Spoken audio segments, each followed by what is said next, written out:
The story of the Tang Dynasty is not just the history of a country, it is the chronicle of a world-shaping force. For nearly 3 centuries, China stood as the undisputed center of gravity for human civilization, radiating power, art, and innovation from the Pacific to the Caspian Sea. To understand the Tang, we must first witness the chaos that birthed it. The previous Sui dynasty had reunified China after centuries of division, but it buckled under the weight of massive projects like the Grand Canal and disastrous wars in Korea. Enter Li Yuan, the Duke of Tang, a seasoned general and a master of political survival. He watched as the Sui Emperor Yang lost his grip on reality and his people. In 617, Li Yuan made his move, capturing the capital and declaring a new mandate of heaven. The true architect of the empire's early glory was his second son, Li Shimin, a tactical genius who led his father's armies to victory after victory. Li Shimin realized early on that the transition from war to peace would require a new kind of leadership. The path to the throne was paved with blood. In the infamous Xuanwu Gate incident of 626, Li Shimin ambushed and killed his brothers who were plotting against him. This brutal act of fratricide secured his path to becoming Emperor Taizong. As emperor, Taizong proved that his wisdom matched his ruthlessness. He famously welcomed criticism, keeping the honest official Wei Jing by his side to point out his flaws. He believed that using history as a mirror lets one know the rise and fall of states. Taizong's military reforms were revolutionary.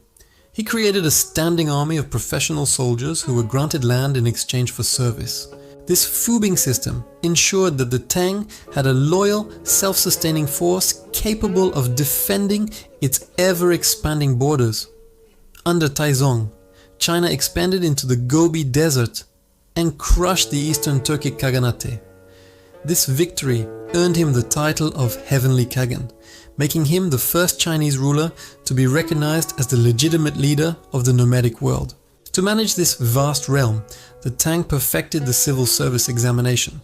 While earlier dynasties had used it, the Tang made it the primary path to power. This meant that even a boy from a remote village could, through study, become a powerful minister. The examinations were grueling, testing candidates on Confucian classics, poetry, and statecraft. Success brought immense prestige, while failure often led to despair. This meritocracy created a class of scholar officials loyal to the state rather than local warlords. At the heart of it all was Chang'an, the city of eternal peace. Designed on a massive grid, it was the largest planned city in the world. It was divided into 2 huge markets and 108 residential wards, each self-contained and governed by strict curfews. Walking the streets of Chang'an was like walking through a map of the world. You would pass Persian jewelers, Indian monks, Japanese scholars, and Central Asian dancers. It was a cosmopolitan hub where 100 different cultures blended into one Tang identity. The West Market was the engine of the Silk Road. Spices from the Moluccas, glassware from the Roman East, and stallions from the Fergana Valley were traded for Chinese silk, tea, and porcelain. The Silk Road was more than a trade route. It was the internet of the ancient world. Along with silk, it carried the secrets of paper making, the teachings of the Buddha, and the mathematical concepts of India. Buddhism found its greatest patron in the Tang. It transformed Chinese art, philosophy, and even the landscape itself, as thousands of temples and massive stone carvings were commissioned by the imperial court.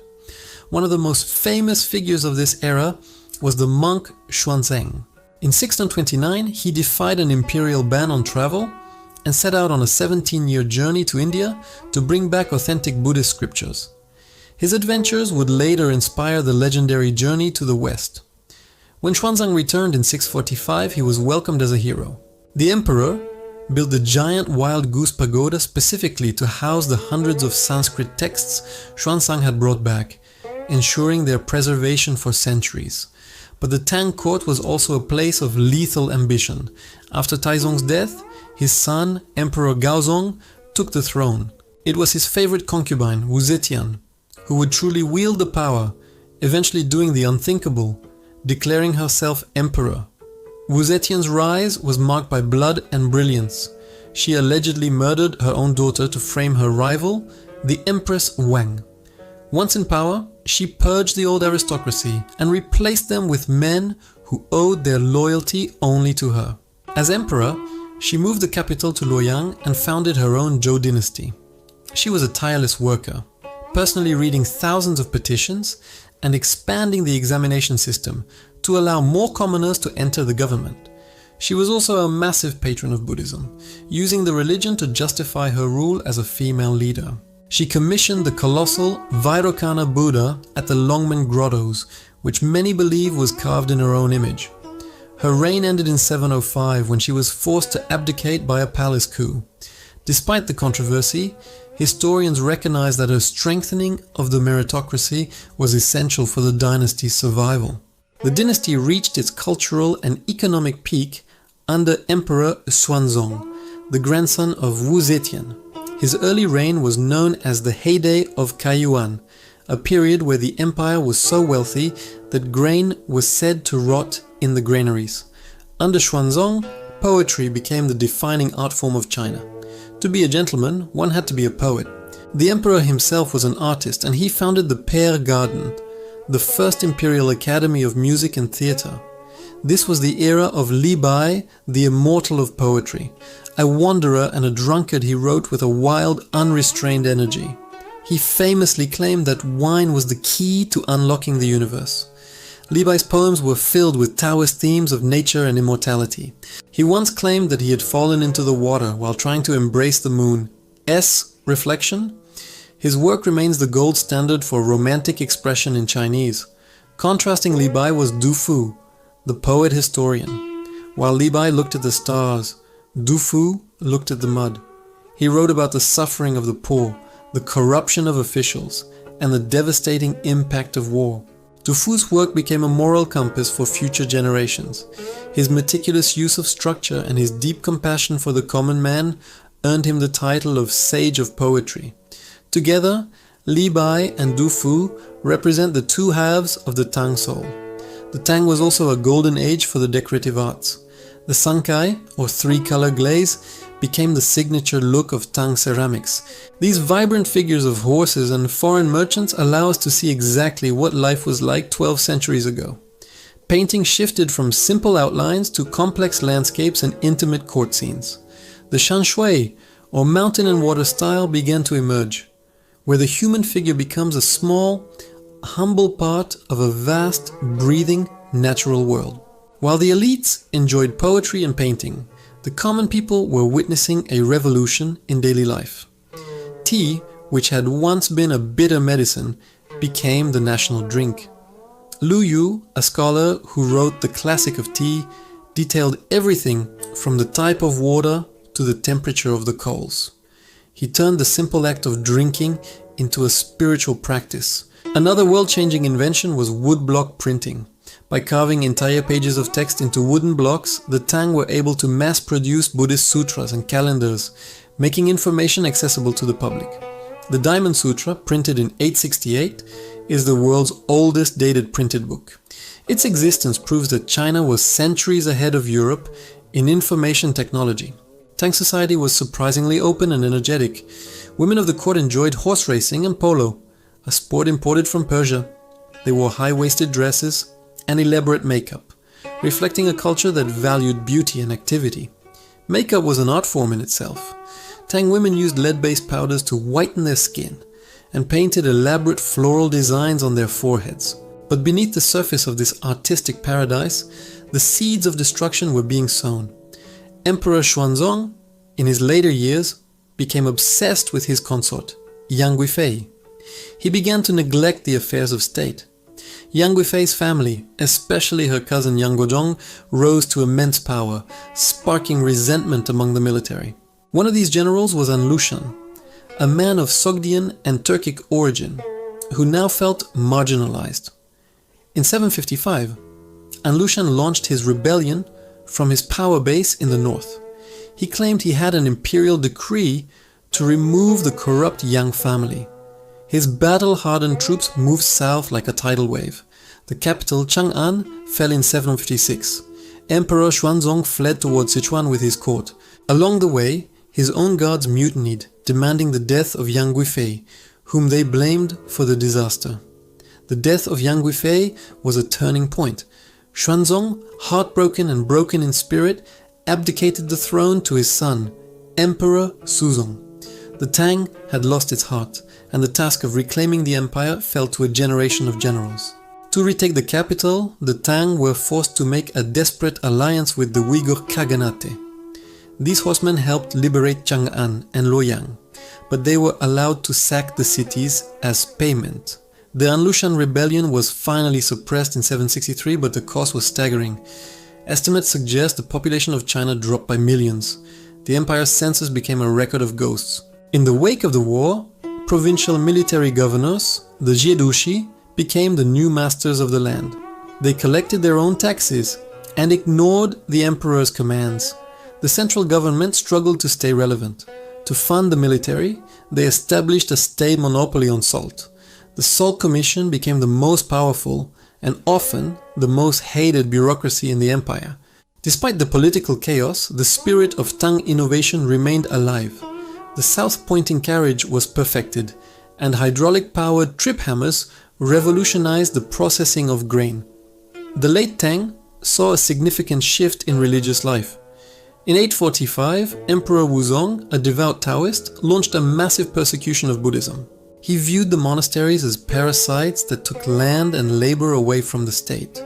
Over 4,600 monasteries were destroyed, and 260,000 monks and nuns were forced back into secular life. This permanently weakened Buddhism's institutional power in China, paving the way for a Neo-Confucian resurgence. The final blow to the Tang came from a failed scholar named Huang Chao. Frustrated by the corrupt examination system, he led a massive peasant rebellion that promised to level the world and destroy the elite. In 881, Huang Chao captured Chang'an. The resulting massacre of the aristocracy was so thorough that the streets were said to be paved with gold and silk. The cosmopolitan city was effectively extinguished in a sea of blood and fire. The Tang limped on for another 20 years as a puppet of various warlords.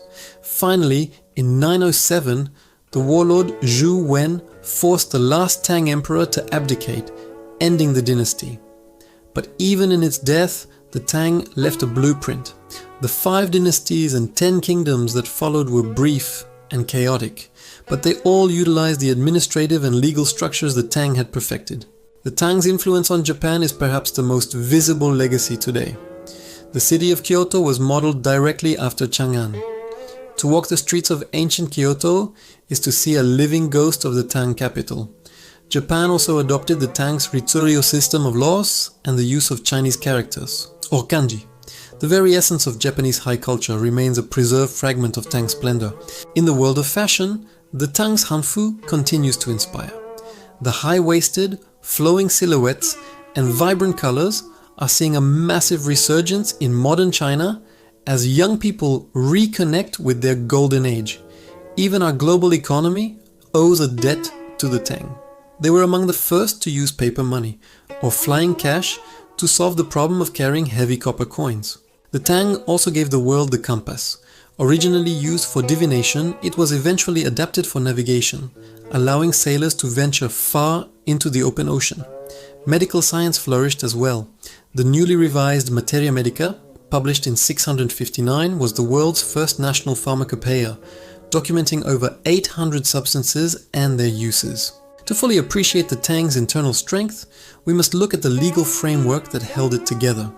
The Tang Code, established in 624, was a masterpiece of legal logic, balancing Confucian morality with strict punishments. The code was revolutionary because it considered the relationship between the offender and the victim.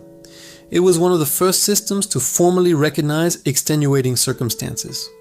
While the laws governed the people, the frontier was governed by iron. To the west, the Tang faced the Tibetan Empire. For decades, the two giants clashed in a cold war for control of the Silk Road. The Tibetans were fierce warriors who even managed to briefly capture Chang, and in 763. This rivalry forced the Tang to innovate in mountain warfare and high-altitude logistics.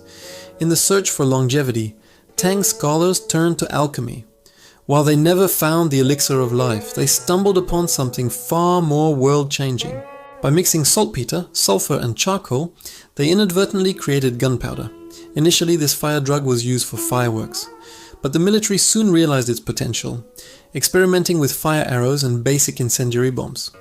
The Tang's reach even extended into the tropical south, and into what is now northern Vietnam.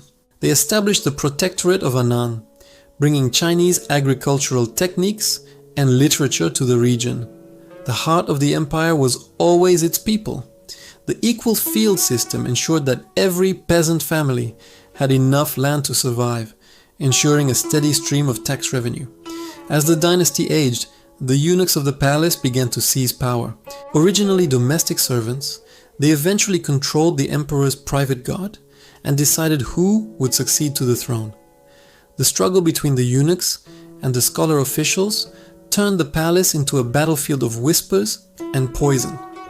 This internal rot made it impossible for the Tang to respond effectively to external threats. Natural disasters added to the misery. A series of horrific droughts and floods led many to believe the Tang had lost the mandate of heaven.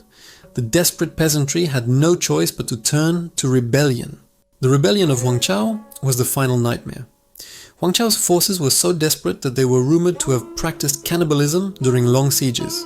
When the Tang finally fell in 907, it was the final breath of a giant that had been dying for a century. The warlord Zhu Wen, a former rebel, was the one who ultimately ended it. The period that followed was a carousel of short-lived regimes. But every warlord who took power still dreamed of recreating the glory of the Tang, keeping the spark of unification alive. The Tang's legacy is also written in the stars. Tang astronomers conducted the first large-scale meridian survey and calculated the length of the solar year with incredible accuracy. This scientific spirit extended to geography. The Tang produced the first grid-based maps of the empire, allowing for precise military planning. These maps remained in use for centuries. The Tang was the first true silk empire. They industrialized its production, creating intricate patterns that were sought after by kings and caliphs across the globe. Wealth allowed for a level of social leisure previously unknown. The 7 sages of the bamboo grove became icons of the Tang ideal. Scholars who abandoned politics for music and philosophical debate in nature. The Tang also saw the first major wave of Sinification of the nomadic tribes. Turks and Sogdians adopted Chinese names and customs, forever blurring the line between the Middle Kingdom and the neighbors. In the end, the Tang Dynasty was a victim of its own success. Its openness made it vulnerable, and its vastness made it impossible to govern forever, but it left behind the seed of every Chinese dream that would follow. The Tang's fascination with the exotic led to the great menagerie of Chang'an. Emperors kept lions from India, ostriches from Africa, and golden peaches from Samarkand. They also developed sophisticated ice houses. During the winter, blocks of ice were harvested from the mountains and stored underground, allowing the elites to enjoy chilled drinks in the summer heat. This era also saw the first uses of coal as fuel. The discovery that black stones could burn hotter and longer allowed for the development of high-quality steel. The military inspectors ensured that this equipment was always ready. The Tang bureaucracy was so meticulous that they kept records of the number of arrows in every border outpost. But the Tang wasn't all serious business. They were a people who loved to play. Chinese chess, or xiangqi, took its modern form during this time. Architecture was defined by the dugong system, interlocking wooden brackets that allowed for massive, sweeping roofs without the need for nails. This system made buildings flexible enough to survive earthquakes. The Tang were also masters of feng shui. Every palace and tomb was carefully aligned with the mountains and rivers to ensure the flow of qi, or life energy.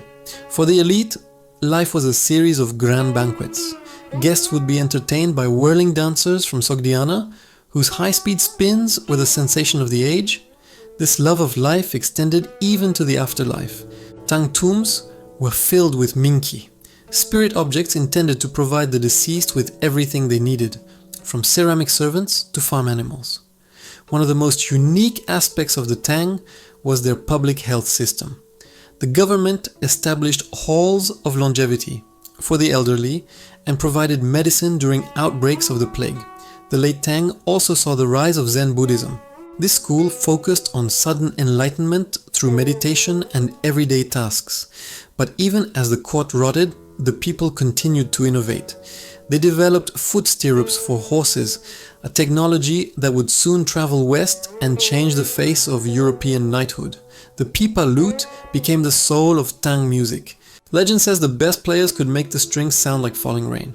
It was a bridge between the court and the folk songs of the people. As the end approached, many scholars became obsessed with ghost stories. These tales captured a sense of anxiety, reflecting a world that felt like it was slipping out of human control. The final Tang emperor, Ai, was only 13 when he was deposed. He lived just a year longer before being poisoned. It was a small, quiet end for a dynasty that had once roared with a million voices. But out of the darkness, the Song dynasty would eventually emerge. They would pick up the pieces of the Tang and turn them into the most technologically advanced society in the world. The Tang left us with the concept of the Middle Kingdom as a cultural entity. They proved that what makes someone Chinese is participation in a shared civilization. If you travel to China today, you can still see the Tang everywhere. You see it in the calligraphy on the signs and the way the people revere their history. So, the next time you hold a ceramic bowl or drink a cup of tea, remember the Tang.